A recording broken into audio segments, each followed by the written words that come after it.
I walked into my woodworking shop that Tuesday morning expecting to find everything exactly where I had left it the night before.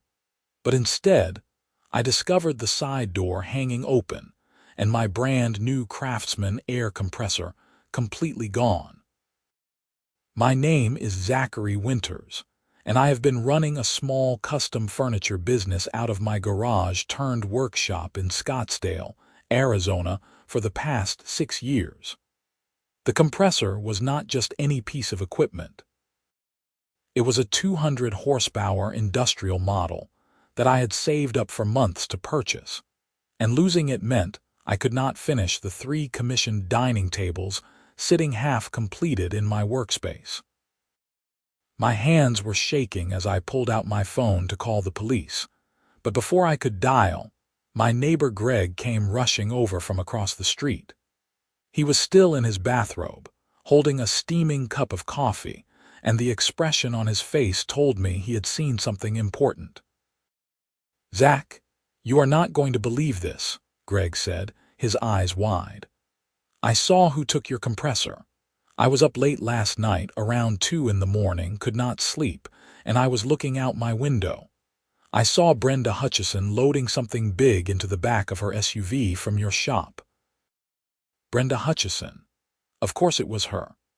The president of our Pleasant Valley Estates Homeowners Association had been making my life miserable for the past 8 months. It all started when I put up a simple wooden fence around my property line without getting HOA approval first. According to the covenant rules that I apparently should have memorized, any structure over 3 feet tall required written permission and architectural review. The fence was 4 feet tall. Brenda had sent me 7 violation notices in the first month alone, each one more threatening than the last, with escalating fines that started at $50 and quickly climbed to $500 per day.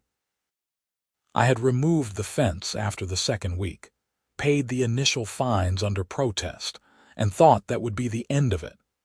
But Brenda was not satisfied. She began scrutinizing every aspect of my property with the intensity of a detective hunting a serial killer. My grass was half an inch too long one week. My mailbox was the wrong shade of black another week. I had left my trash cans visible from the street on a non-collection day. The violations kept coming, and with them came more fines. I had paid over $3,000 to the HOA in the past 8 months, and my resentment had grown with each check I wrote. But stealing my equipment, that crossed a line from petty harassment into actual crime. "Are you absolutely sure it was Brenda?" I asked Greg, even though I already believed him. Greg was a retired accountant, detail-oriented and honest to a fault. If he said he saw something, he saw it. Positive. I recognized her SUV, that white Lexus with the HOA board member parking sticker, and I saw her face under the streetlight. "It was definitely her," Greg confirmed. "I thought maybe you had asked her to move something for you, but when I saw your door open this morning, I put 2 and 2 together." I called the Scottsdale Police Department and explained the situation. The dispatcher told me an officer would be there within 30 minutes. While I waited, I walked through my shop to see if anything else was missing. My table saw was still there. My router collection was untouched. Even my expensive Japanese chisels were still hanging on their magnetic strip on the wall. Only the compressor was gone, which made sense in a twisted way. It was the single most valuable item I owned, worth about $4,000, and it was also the one thing I absolutely needed to complete my current projects. Without it, I could not run my pneumatic sanders, my nail guns, or my spray finishing equipment. Officer Martinez arrived exactly 28 minutes later, a young woman with sharp eyes and a no-nonsense demeanor. I explained the theft, showed her the forced door, and told her about Greg's eyewitness account. Greg came back over and gave his statement, describing exactly what he had seen and providing the approximate time. "This Brenda Hutchison," Officer Martinez said, looking up from her notepad. "You said she is your HOA president, and you two have had disputes." "That is putting it mildly," I said. "She has been harassing me for months with violation notices and fines. I have documentation of everything if you need it." Officer Martinez nodded slowly. "I am going to be honest with you, Mr. Winters. This sounds personal, and if she really did take your compressor, it is likely not her first time doing something like this. People do not usually jump straight to theft without a pattern of escalating behavior. Do you mind if I ask around the neighborhood, see if anyone else has had problems with her?" I told her that was fine, and she spent the next hour going door to door on my street. I went back into my shop and tried to assess my options. I had a deadline on Friday for 2 of the tables, and without the compressor, I was dead in the water. I could rent one, but that would cost me about $100 a day, eating into my already thin profit margins. I could try to borrow one, but the only person I knew with a compressor that size was my buddy Marcus, and he lived in Phoenix, a 40-minute drive each way. Officer Martinez came back just before noon, and she had another officer with her, an older man she introduced as Detective Ramirez. The detective had the weathered look of someone who had seen everything twice and was not impressed by any of it. "Mr. Winters, we have had an interesting morning," Detective Ramirez said. "Officer Martinez and I spoke with 7 of your neighbors, and 4 of them reported missing items over the past 6 months. We are talking about expensive items: a riding lawn mower, a generator, a mountain bike, garden equipment. All of them described disputes with Mrs. Hutchison and the HOA prior to their items disappearing. None of them reported the thefts because they assumed they had misplaced the items or that someone from outside the neighborhood had taken them." My jaw dropped. "Are you saying Brenda has been stealing from people in the neighborhood?" "We are saying there is enough evidence to justify a search warrant," Detective Ramirez replied. "But I need to ask you this directly. Do you want to press charges if we find your compressor at her residence?" "Absolutely," I said without hesitation. "She cannot keep getting away with this." The detective nodded. "Fair enough. It will take me a few hours to get the warrant approved. I will call you when we execute it." I spent the rest of the afternoon in a state of anxious energy. I tried to do some hand sanding on one of the tables, but I could not focus. My mind kept spinning through the implications. If Brenda had really stolen from multiple neighbors, this was not just a personal vendetta against me. This was a pattern of criminal behavior, using her position as HOA president to target people who had crossed her. My phone rang at 4:30 in the afternoon. It was Detective Ramirez. "We have got your compressor," he said. "It was in her garage, along with about $20,000 worth of other stolen property. We have arrested Mrs. Hutchison. You will need to come down to the station to formally identify your property and make a statement." The Scottsdale Police Station was a modern building on Civic Center Plaza, all glass and steel and Arizona sun bouncing off every surface.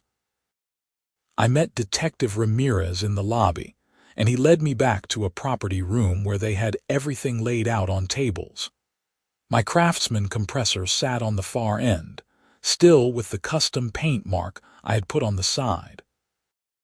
Next to it was a Honda generator, a Toro riding mower, a Trek mountain bike, and various other pieces of equipment. Each item had a tag with a case number. "Is that your compressor?" Detective Ramirez asked. "Yes, that is definitely mine." "I can prove it with the serial number and the receipt," I said. "I've got all my purchase records in my files at home." "We will need those for the case file," the detective said. "Can you bring them by tomorrow?" I agreed, And then he took me to a small interview room where I gave a formal statement about the theft. I described the timeline, my relationship with Brenda and the HOA, the harassment I had experienced, and the moment I discovered my compressor missing. The whole process took about 90 minutes, and when I was done, Detective Ramirez walked me back out to the lobby. "I have to tell you," he said, "in 20 years of police work, I have never seen an HOA president use their position quite like this. Usually, HOA disputes are civil matters. Annoying, but legal. This is different. Mrs. Hutchison was systematically targeting anyone who challenged her authority, and she was stealing high-value items. Based on the total value of the property we recovered, she is looking at felony theft charges. And because there are multiple victims over a period of months, the prosecutor might charge each theft separately." "How many thefts are we talking about?" I asked. "8 confirmed so far," Detective Ramirez said. "Possibly more as we continue investigating. Yours was the 8th. I drove home in a daze. 8 thefts. Brenda had stolen from 8 different people in our neighborhood, all because they had somehow run afoul of her HOA regulations. The woman was not just a control freak. She was a criminal, and she had been operating with impunity for months because no one had connected the dots. When I got back to my street, there were already clusters of neighbors standing in driveways, talking in hushed voices. News travels fast in a suburban neighborhood, especially when the HOA president gets arrested. I saw Greg talking with Linda from 2 houses down, and Frank and Susan from across the circle were standing with Roberto and his wife. Everyone turned to look at me as I pulled into my driveway. I got out of my truck and Greg immediately came over. "Is it true?" he asked. "Did Brenda really steal your compressor?" "Yes," I said. "And apparently I am not the only victim. The police found items from at least 7 other people in her garage." Linda gasped. "My lawn mower." I knew I did not just lose a riding lawn mower. Those things do not just disappear. Frank walked over, his face red with anger. "That woman stole my generator. I just wrote it off as bad luck, thought maybe someone from outside the neighborhood grabbed it, but it was her the whole time." Over the next hour, more neighbors came by, and the story came together piece by piece. Brenda had been stealing from people for at least 6 months, possibly longer. Her pattern was consistent. She would find a violation, issue a fine, and if the homeowner pushed back or complained, their property would start disappearing. Small items at first, garden hoses, tool sets, then bigger items, generators, lawn equipment, bikes, and finally, in my case, a $4,000 air compressor. The violation notices were her cover. If anyone questioned why she was on their property, she could claim she was doing HOA inspections. She had master keys to the community gate, access to all the property records, and detailed knowledge of everyone's schedules from the neighborhood watch program she ran. She knew when people were at work. She knew when they were on vacation. She knew which houses had security cameras and which did not. That evening, I got a call from a lawyer named Jessica Parsons, who introduced herself as the HOA board's attorney. She sounded frazzled. "Mr. Winters, I am calling to inform you that the board has voted to place Mrs. Hutchison on immediate administrative leave pending the outcome of the criminal investigation," she said. "We had an emergency meeting this afternoon, and the remaining board members were shocked by the allegations. I want to assure you that the HOA was not aware of any criminal activity." "That is good to hear," I said, "but I have a question. What happens to all the fines she issued? Because I have paid over $3,000 in the past 8 months, and now I am wondering if those violations were even legitimate or if she was just targeting me." There was a long pause on the other end of the line. That is a complicated question, Mr. Winters. I will need to review your file and the circumstances of each violation. Can you send me copies of all the notices you received and your payment records? I agreed to send everything over, and we ended the call. I spent the next 2 hours scanning documents and writing a detailed timeline of every interaction I had with Brenda. The violations, the fines, the threatening letters. The times she had shown up unannounced to measure my grass height or inspect my mailbox color.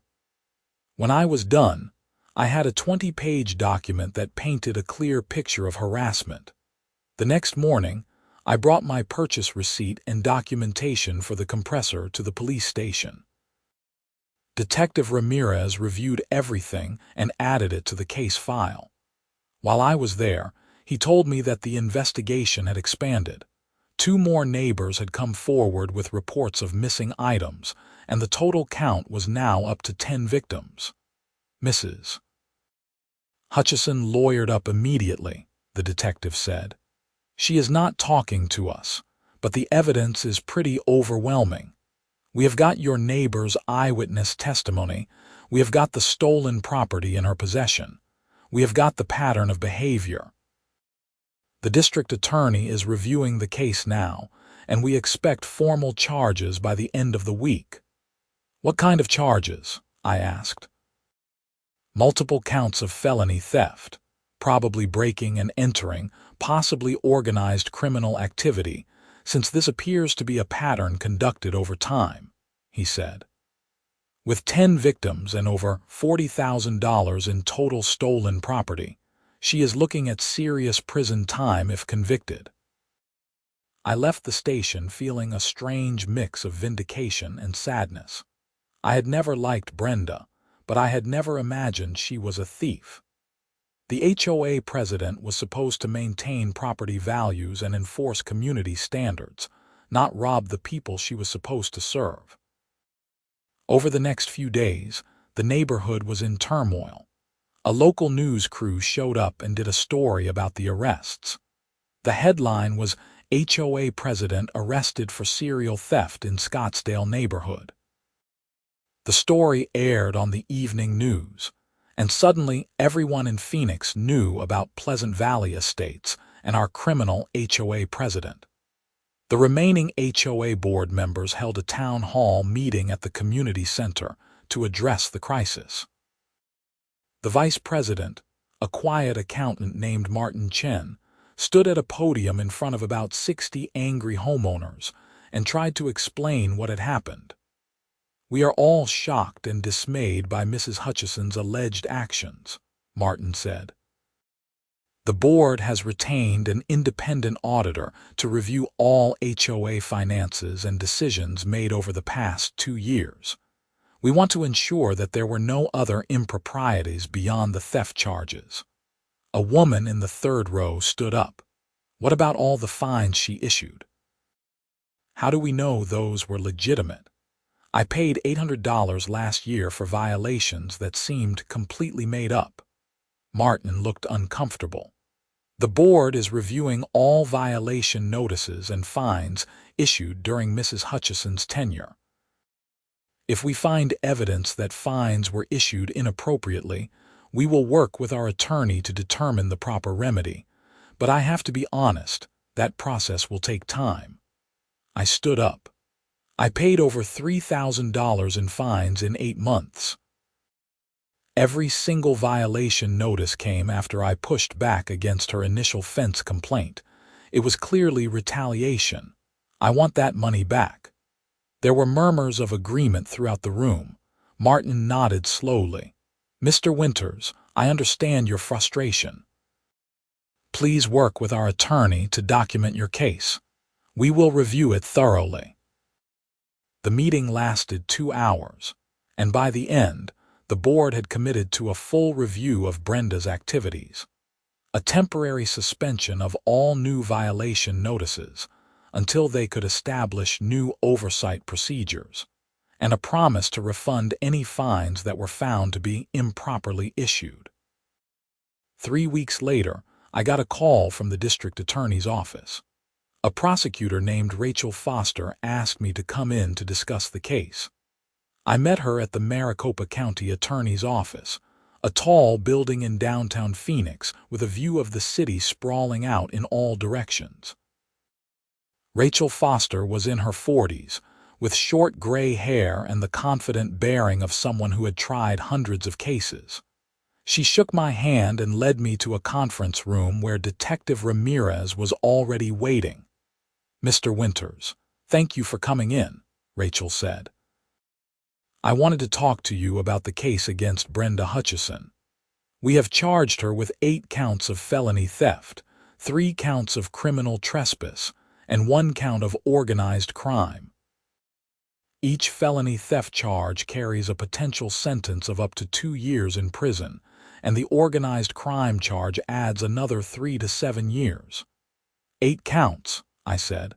I thought there were 10 victims. We could only establish enough evidence for 8 of the thefts, Rachel explained.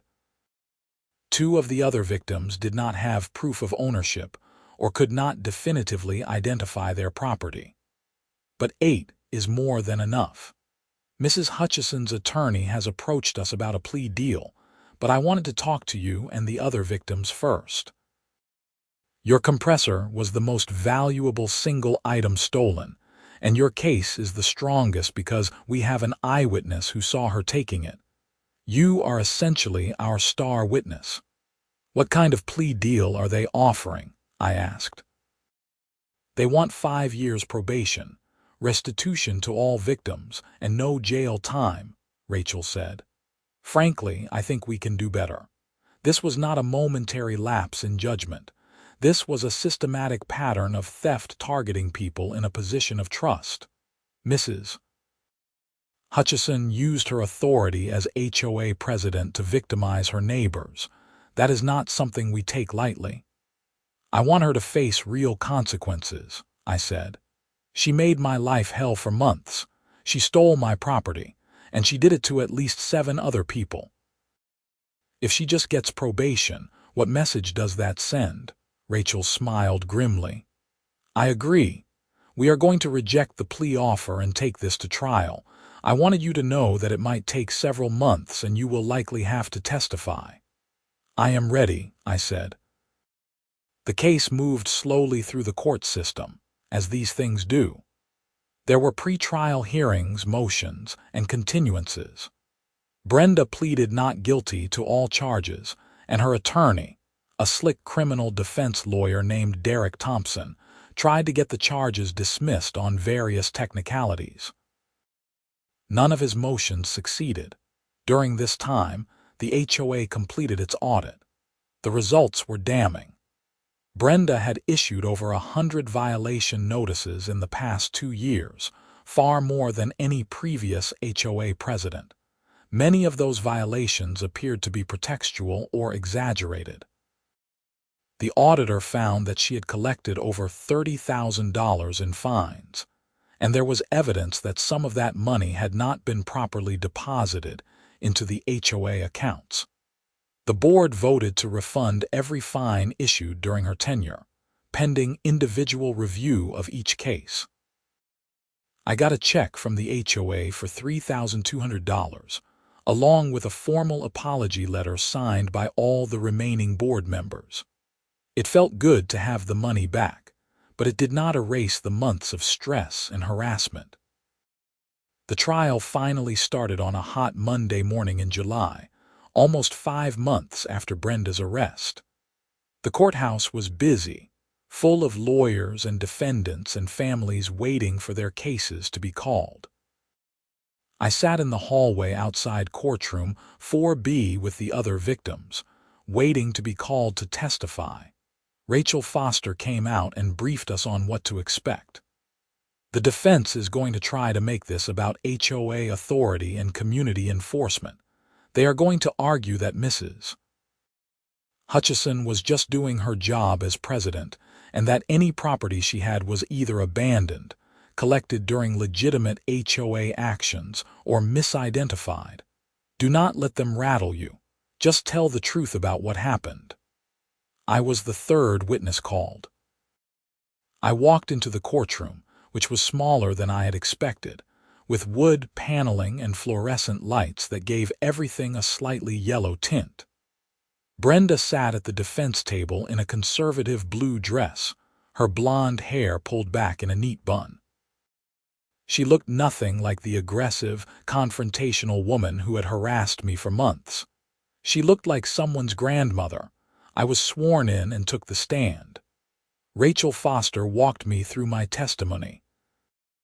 I described buying the compressor, the ongoing conflict with Brenda and the HOA, the night my compressor was stolen, and Greg's eyewitness account.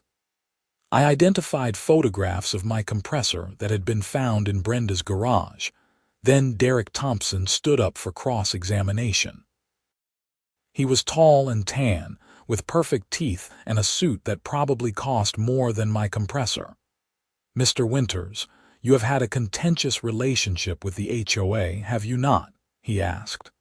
"I've had a contentious relationship with Brenda Hutchison," I corrected.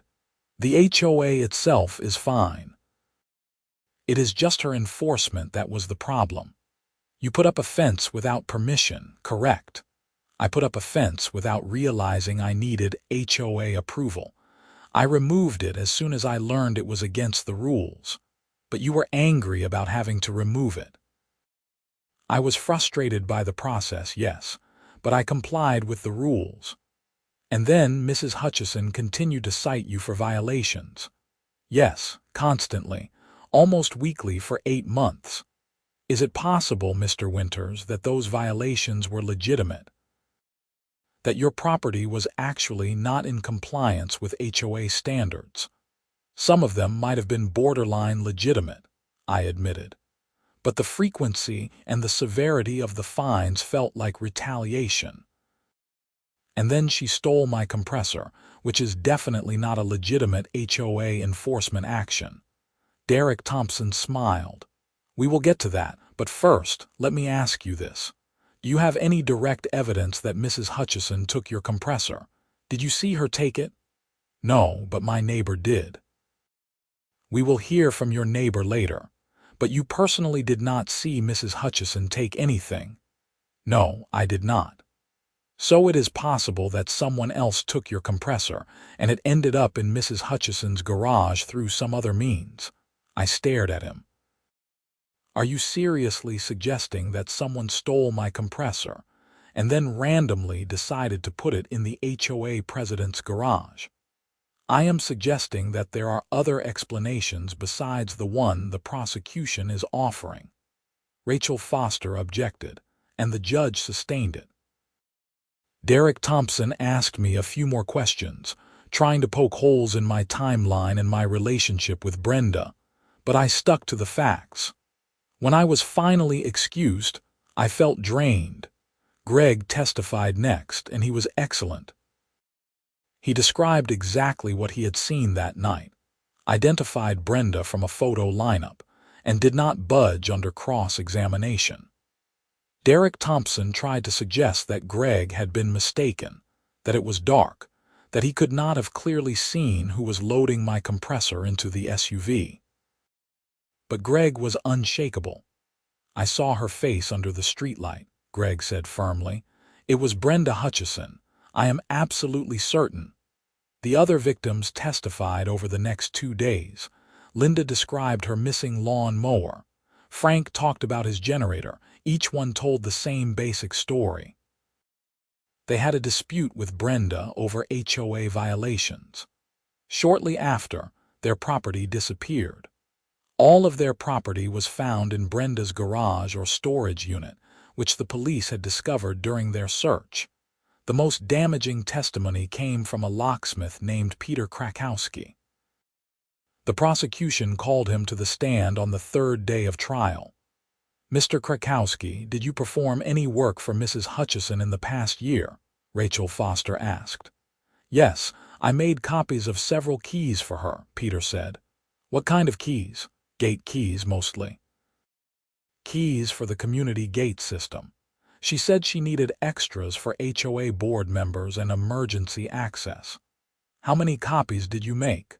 "About 15 over the course of 6 months. which seemed like a lot, but she said they kept getting lost. Rachel Foster showed him a photo of a key ring that had been found in Brenda's possession when she was arrested. "Do you recognize these keys?" Peter examined the photo.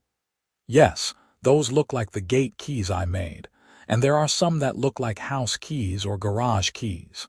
Did Mrs. Hutchison ever ask you to make copies of house keys?" "Twice.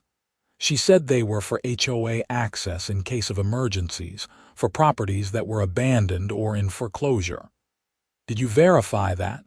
"No, I just assumed she was telling the truth. She was the HOA president." Derek Thompson tried to minimize the testimony, suggesting that having extra keys was normal HOA business, but the implication was clear. Brenda had been making copies of keys to access properties without permission. The prosecution rested after 4 days of testimony. Derek Thompson put on a defense that lasted about half a day.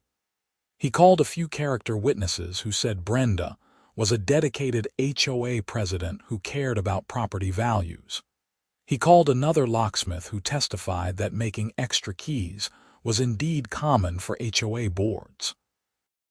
And then he called Brenda herself to the stand.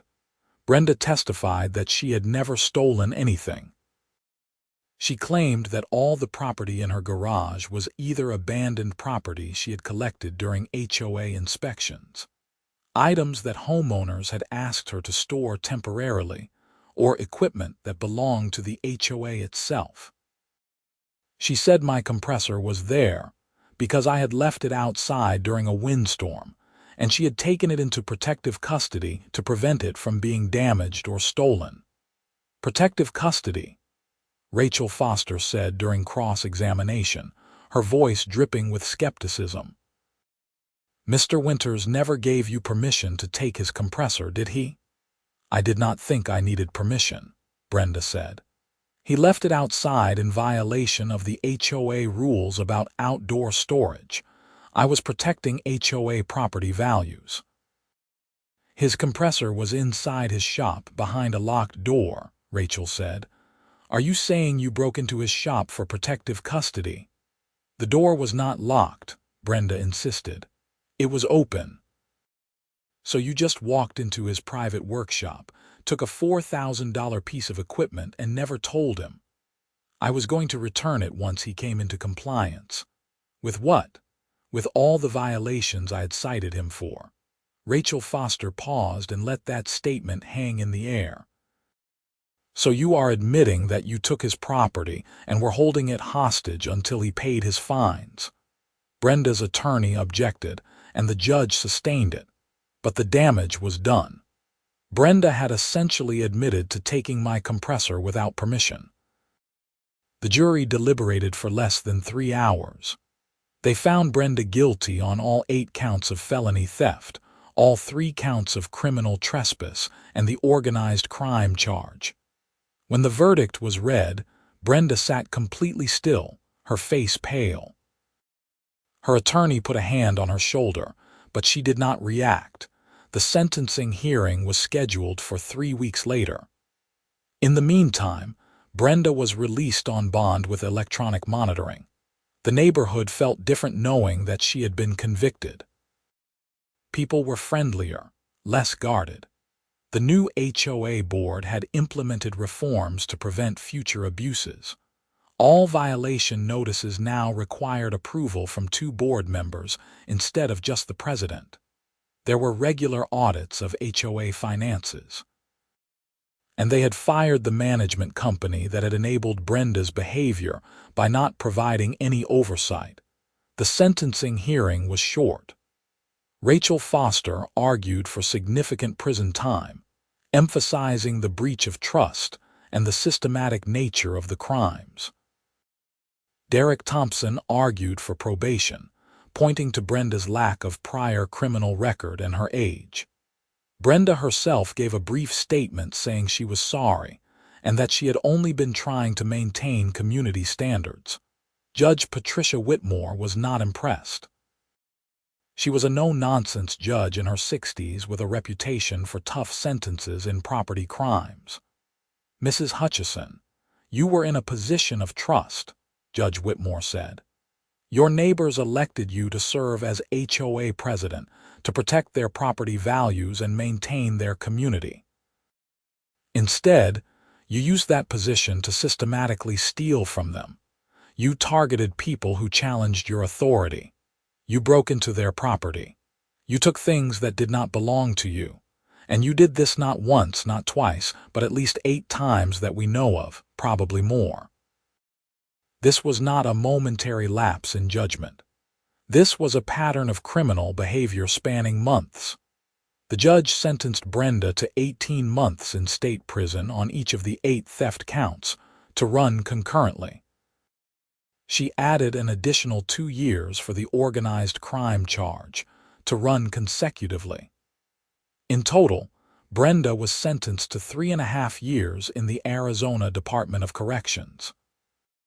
She was also ordered to pay full restitution to all victims, totaling $42,000, plus court costs and fees. Brenda's attorney immediately filed a notice of appeal, but the judge denied bail pending appeal. Brenda was taken into custody right there in the courtroom. I watched as the bailiff put handcuffs on her and led her through the side door toward the holding cells. She looked small and defeated, nothing like the imperious HOA president who had made my life miserable. Outside the courthouse, several of the other victims gathered on the steps. Frank shook my hand. "Thank you for pushing this," he said. "If you had not called the police, she would still be stealing from us." Linda hugged me. "I got my lawn mower back and I got restitution for the damage she did to it. Justice was served." Rachel Foster came out and joined us. "This was a good result," she said. "Mrs. Hutchison will serve at least 85% of her sentence under Arizona law, which means about 3 years. And she will be a convicted felon for the rest of her life." Hopefully that sends a message to other HOA board members who think they can abuse their authority. I drove home feeling a complicated mix of emotions. Relief that the ordeal was finally over. Satisfaction that justice had been served. But also a lingering sadness that it had come to this. Brenda had thrown away her freedom and her reputation because she could not handle anyone challenging her authority. When I got back to my shop, my compressor was right where I had put it after the police released it from evidence. I had missed 3 months of deadlines during the trial, but my clients had been understanding. I had finished the dining tables and moved on to new projects. Business was actually better than ever because the news coverage had brought in new customers who appreciated my story. The neighborhood slowly returned to normal. Martin Chen was elected as the new HOA president, and he ran things with a light touch and a focus on actual community building rather than enforcement. The violation notices dropped to almost 0. People started having block parties again. The community felt like a community instead of a police state. I ran into Greg about a month after the sentencing, and we talked about everything that had happened. "You ever think about what made her do it?" Greg asked. "I mean, she was not hurting for money. Her husband is a retired dentist. They own their house free and clear. Why steal lawn mowers and generators?" I had thought about that question a lot. I think it was about control. She liked having power over people, and when someone challenged that power, she needed to punish them. The stealing was not about the money or even about the stuff. It was about showing us that she could take whatever she wanted and we could not stop her. "Well, we did stop her," Greg said. "Eventually." "Yeah, we did." 3 months after the sentencing, I got a letter from the Arizona Department of Corrections. It was from Brenda. I almost threw it away without reading it, but curiosity got the better of me. The letter was handwritten on prison stationery, and it was surprisingly short. "Mr. Winters, I am writing to apologize for my actions. I took your compressor without permission and I stole from our neighbors. I abused my position as HOA president. I was wrong and I am sorry. I hope you can forgive me someday. Brenda Hutchison.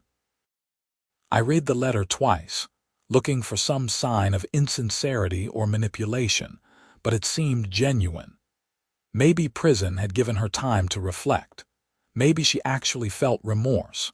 Or maybe her attorney had told her that showing contrition might help with her appeal or her parole hearing. I never wrote back.